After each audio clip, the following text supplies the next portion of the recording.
ഏവർക്കും ഒയാസിസ് പ്രോപ്പർട്ടീസിൻ്റെ പുതിയൊരു വീഡിയോയിലേക്ക് ഒരിക്കൽ കൂടി സ്വാഗതം. എറണാകുളം ജില്ലയിൽ കാക്കനാട് അടുത്തുള്ള പള്ളിക്കരയ്ക്ക് സമീപം എരുമേലി എന്ന സ്ഥലത്താണ് ഈ വീട് സ്ഥിതി ചെയ്യുന്നത്. മനോഹരമായ ഈ വീട് വരുന്നത് 5 സെൻറ്റ് ഒറിജിനൽ ലാൻഡിലാണ്. 2000-ഓളം സ്ക്വയർ ഫീറ്റിൽ 4 ബെഡ്റൂം അറ്റാച്ച്ഡ് ബാത്റൂമായാണ് ഈ വീട് നിർമ്മിച്ചിരിക്കുന്നത്. ഈ ഒരു ലൊക്കേഷൻ നിന്ന് കാക്കനാടുള്ള ഇൻഫോ പാർക്കിലേക്ക് 8 കിലോമീറ്റർ മാത്രം ദൂരവും, ഇടപ്പള്ളിയിലേക്ക് 12ഓളം കിലോമീറ്റർ ദൂരവും, പള്ളിക്കരയിലേക്ക് 3 കിലോമീറ്റർ ദൂരവുമാണ് വരുന്നത്. തീർത്തും വാസ്തുശാസ്ത്രപരമായി പണിത ഈ വീടിന്റെ ദർശനം വരുന്നത് പടിഞ്ഞാറ് ദിക്കിലേക്കാണ്. വീടിന്റെ മുൻവശത്ത് ഒരു കാറ് പാർക്ക് ചെയ്യാനുള്ള സൗകര്യം നൽകിയിട്ടുണ്ട്. വീടിന്റെ വാട്ടർ സോഴ്സിനായി കിണർ വെള്ളവും KWA കണക്ഷനുമാണ് നൽകിയിരിക്കുന്നത്.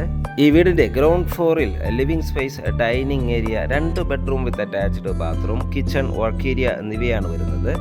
ഫസ്റ്റ് ഫ്ലോറിൽ 2 bedroom with attached bathroom, living area, balcony, വലിയൊരു യൂട്ടിലിറ്റി ഏരിയ കവേർഡായി നൽകിയിട്ടുണ്ട്. കാക്കനാടുള്ള ഇൻഫോ പാർക്കിൽ നിന്നും വെറും 8 കിലോമീറ്റർ മാത്രം ദൂരവും, തൊട്ടടുത്തുള്ള ബസ് സ്റ്റോപ്പിൽ നിന്ന് വെറും 300 മീറ്റർ മാത്രം ദൂരവും, പള്ളിക്കരയിൽ നിന്ന് വെറും 3 കിലോമീറ്റർ മാത്രം ദൂരവും വരുന്ന ഈ വീടിന് ചോദിക്കുന്ന വില 68 ലക്ഷം രൂപയാണ്. പഞ്ചായത്ത് ടാർ റോഡ് ഫ്രണ്ടേജായി വരുന്ന ഈ വീട് വിസിറ്റ് ചെയ്യാനോ സ്വന്തമാക്കാനോ താല്പര്യമുണ്ടെങ്കിൽ ഒയാസിസ് പ്രോപ്പർട്ടീസുമായി ബന്ധപ്പെടുക. വീഡിയോ കണ്ട എല്ലാവർക്കും ഒരിക്കൽ കൂടി നന്ദി, നമസ്കാരം. ഇതുപോലെയുള്ള വീഡിയോകൾ നിങ്ങൾക്ക് ഉടനടി നോട്ടിഫിക്കേഷനായി ലഭിക്കുക ഞങ്ങളുടെ ചാനലൊന്ന് സബ്സ്ക്രൈബ് ചെയ്യണേ. വീഡിയോ കണ്ട എല്ലാവർക്കും ഒരിക്കൽ കൂടി നന്ദി, നമസ്കാരം. മറ്റു വീഡിയോയുമായി നാളെ വീണ്ടും കാണുന്നവരെ എല്ലാവർക്കും ശുഭദിനം.